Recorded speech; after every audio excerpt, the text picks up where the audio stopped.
And that is part of the problem. And one of the things that we learned from it is that the way to have a say in your football club and where it goes is to have ownership of that club and be the community that owns the club and have that club as part of the community, which is where we are now and what you have here.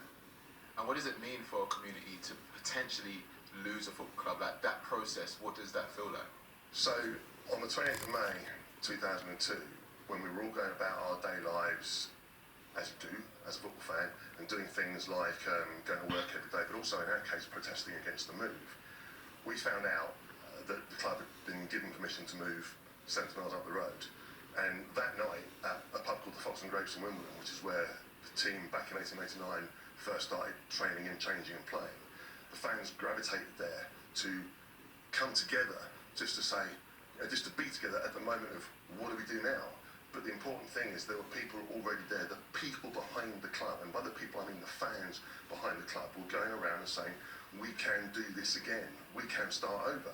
And people were thinking they were slightly crazy, but one of the advantages that we had after quite a number of years of fighting with our club about moves to Dublin and to other places is that we had a plan B ready to go. We had people, fans, with a plan that they put into practice, and this is what you have as a result of that 20 years on.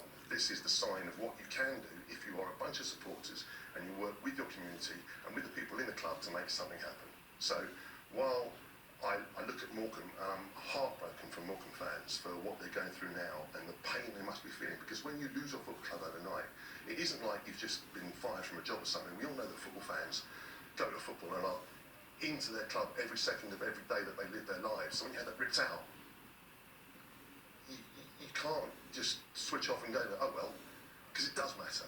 It's part of your life. It really does matter.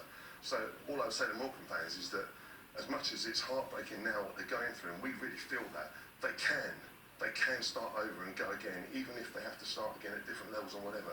And we are living proof that you can do that. If you've got enough fans that are committed to do it, it's possible. Anything is possible. Well, let's hope that'll be the case for Morecambe and, of course, Sheffield Wednesday as well. Right, next we're going to turn our attention to the teams